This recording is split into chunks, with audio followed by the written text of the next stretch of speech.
Hey guys, this is Pedro, and I'm back with a brand new interview again covering the prelude to the 2024 VCT Americas kickoff event. I'm here accompanied by Xeppaa of Cloud9 um, uh, before the start of the aforementioned event. So, like I said before, Xeppaa, really appreciate you taking the time. I just want to start off by just covering what your head is currently at with the team now that we're a few weeks away from the start of the new season. So, where are you currently on mentally right now?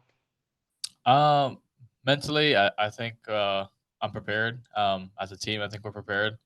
Uh, there's a lot of 2 weeks until to kick off, and lots of practice still going on. But to say that I think our team is very confident coming into the season, and of course, no team plays to lose, so we're all feeling good right now for sure.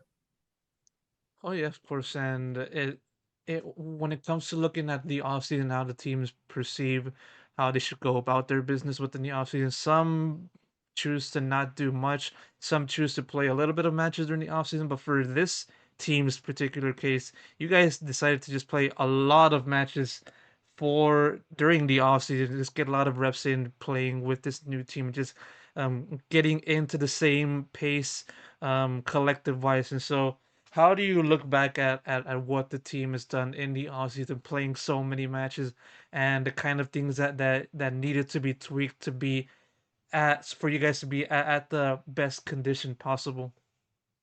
Well, coming with the obviously Oxy not playing that many lands and I guess I mean the four of us have played on land before, but a lot of us haven't played internationally. So going to Korea and Japan was like a good start, and Colombia was a good start of getting international and just meeting new players, new teams that they've never met before, and new experience and playing in front of a crowd that that just are Americans, and it's a different feeling for sure because every every region has their own way of showing their love and like the energy. And I think giving them experience internationally was a very good thing for me and the team, especially for the younger people. And I think just playing overall in a lot of the matches and events has provided us as a team with a lot of experience, at least the experience we may have needed before going into kickoff and playing in LAN. So I think a lot of it, and playing in also the Ludwig and Tarek thing too. So everything we've done up to this point has for sure helped us and made us realize what we needed to do to step forward. What were some of the things that you feel was emphasized during this off seasons that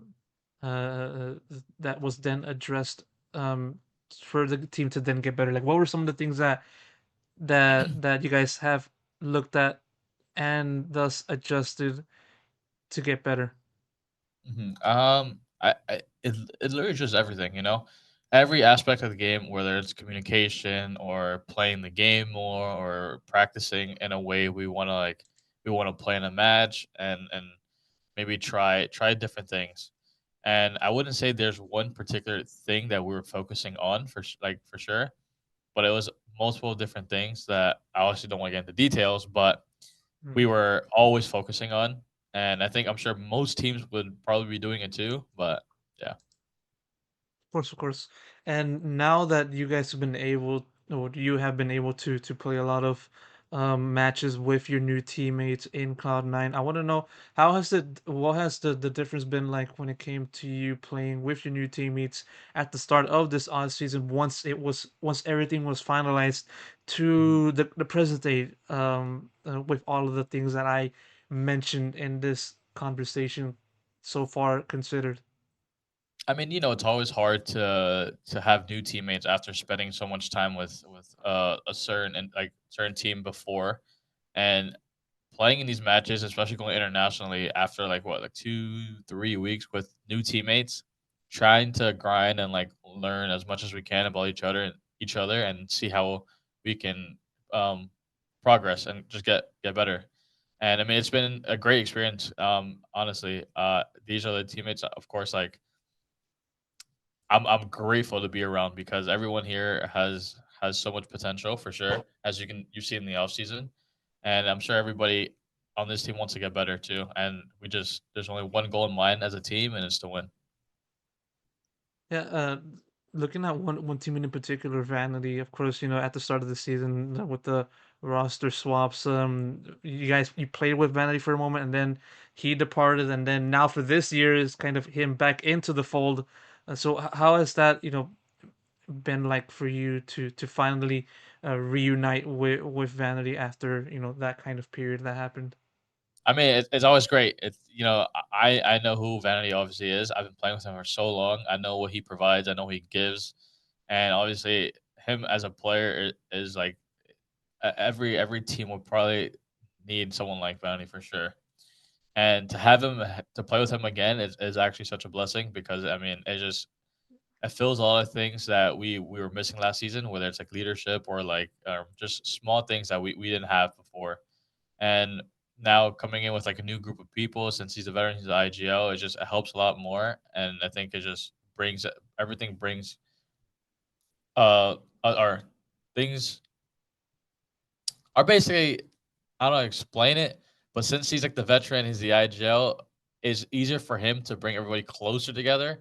And I guess like he knows how to make the amateur players or whoever it is to get better because of the leadership. What about Imi, Oxy, and Whippy? Because of course those three were originally part of G2 Me too. Esports last season. So how has it been, working with them in particular, and just having them getting into the into the Cloud9, with you and Jakey already in place with that. It helps because Vanity's always played with Imi before on V1, and he's known Imi for a while. So bringing Imi, Francis, Oxy, and Whippy. Also, Whippy's played with Vanity too, so it's like we're that we're bringing back Vanity. He's coming back with two of the teammates he's played with before, and then we just have Oxy, where it's like he's such a young kid full of energy, and it's like he's not toxic. He's a very good person, and bringing those three in from G2 is like the chemistry is already halfway there since the biggest piece our IGL has played with me, has played with basically half the team already. So making this team and building this team, having this roster together was like a really fortunate to get. Right, right. And you spend quite a good amount of time describing one of the what the good parts and one of the things that improved the team so far during the off season at this point. But what if you has been the biggest difficulties that you had to undergo when it comes to playing with this roster throughout this past off season? I wouldn't even say there's any difficulties. Obviously, it's a learning curve, and half the team was playing tier two the last season, and I wouldn't say there's a big jump from tier two to tier one, but there's little like mistakes we people make, and me included in game where we're always focusing on trying to fix that mistake. And I think the greatest thing is that everybody's able to take criticism very well, and nobody really like talks back or anything like that. And that's why I say there's really nothing bad about the team because we're progressing. We're always going up, never down. Even you see us lose matches and things like that. Of course, nobody likes losing, but we're all here to learn to get better. And there's no like hard feelings or anything like that. It's always to improve and always to win. Of course, and I want to now pivot towards another direction. Just get your take on a few things at this point in the season, though it hasn't even started in the first place. But still, I digress. Um, the first thing is concerning the recent changes to the game. Of course, everybody was talking about the Skyners, and with you particularly playing a good deal of games with that agent. And so, what are your thoughts on just how? The recent nerfs to that agent and also everything else that concerns the game, as in map pool and stuff like that. How do you think that will affect the ensuing meta for this league once everything does kick off with this kickoff event, pun intended? At least with Sky, starting with Sky. I mean, I think probably every single team was like running out of most maps. At least personally, us, we knew the Sky nerf was gonna come, and obviously, like we were playing already around it, but we didn't expect it to come so late. I guess, and I'm sure that's like with everybody. I'm sure everybody thought Sky was gonna get nerfed, but nobody thought these changes would come so late. And then with the new map pool, like Breeze, Icebox back in, and Haven's gone. What was the other map that was gone? Was it not a Pro Fracture? Well, you get the point. Sunset Breeze, Mhm. Icebox, new maps are coming into this pool, different from last year. And I mean, everybody's on the same playing level, you know. Learning new maps and finding new strats, things like that. I don't think there's anything like everybody knows change is gonna come, and Mhm. it no matter what, each year is it's always gonna be different. Something's gonna happen. No, some people are not gonna like it, and then it is what it is, you know. And you just gotta adapt and you gotta learn. Personally, do you like it or hate it? Sticking specifically onto the map pool. Map pool, honestly, more love it than hate it. If I can choose, I'd probably remove either Ascent or even like I don't even know Breeze, but like I do like Haven as a map pool. Fracture's okay.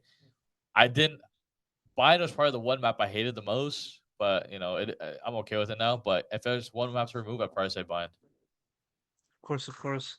And also, I want to also get your input as someone that has been playing in Tier 1 Valorant for a good amount of time, basically since the start of your Valorant career, Xeppaa.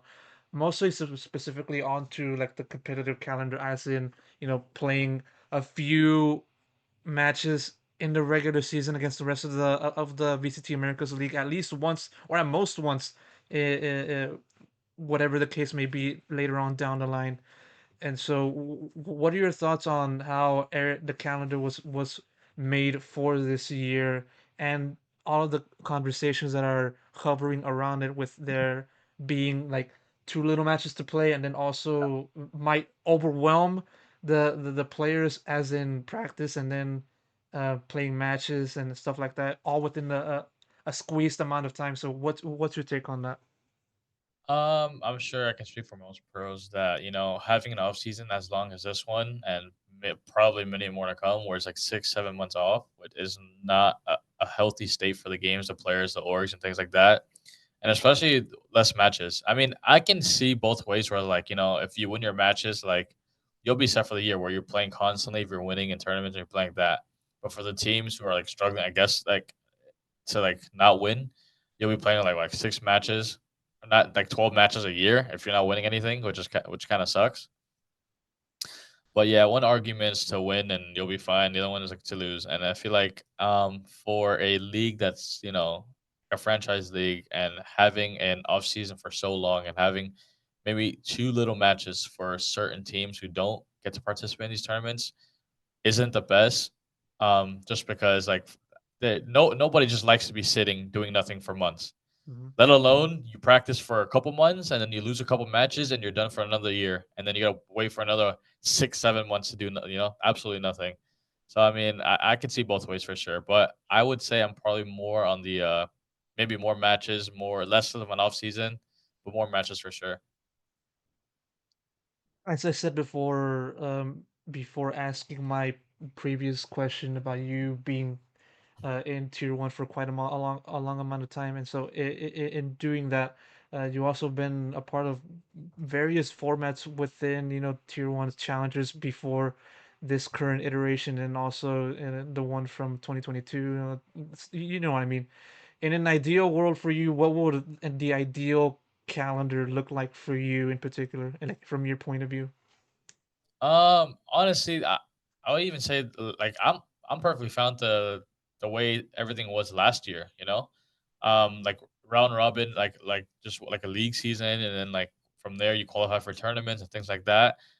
I would only say is keep that format and just have less of an off season. I'd say. I think 6 months of an off season is too long. You know, Mhm. I want to like I don't want to say like if think of like real sports and things like that. It's completely two different things. But like real sports, when we talk about football or like basketball, they're what like 4 months off, and then like they're back at it. And we're playing video games. You know, 6 months off is crazy. Mhm. Yeah. Yeah, I do understand what you're trying to talk about, because it was pretty hard for people to get excited for these off-season events, with nothing to play for. Save for the Exactly. fact that you've been able to have plenty of practice with your new team and stuff like that. And I mean, and for tier two, oh, pray Oh for yeah. them. Yeah, pray for them indeed. But we're sticking with T1 because that's where you're currently at, and so um, one final question before we wrap it up. More so on your view on the current level that C9 is at, because of course at the end of the previous season, though you guys weren't able to ultimately qualify for international events that like Masters and Champions, you did do well in the regular season, finishing within the top two and playing at the same level of those big teams such as Loud and NRG and the like. So, where do you currently see this level of this current iteration of Cloud9 compared to the rest of the teams in the league? If I had to compare from this team to last team, I mean, obviously, I would hope to never, play worse than what I've like before, like not calling for things like that. Obviously, I'm always confident, no matter which team, which iteration it is, in winning. And obviously, I'm very confident in this team that better or not, we're gonna qualify for events with this team, And I wouldn't say one team is better than the other, but I mean, I guess technically, yeah, I'd say this team's better. Just because if we end up qualifying, then yeah, we'd be better, right? If we qualify for the events, but if we don't, then I guess we're worse. But hopefully, hopefully we can win out the regular season or the kickoff and actually qualify for tournaments this season, and actually felt like we did something finally. And hopefully you're able to do exactly that and then some, Zeppa. Really appreciate you taking the time and just doing this Thank interview once again. And yeah, best of luck to you and the team for the future. thank you. Have a wonderful day.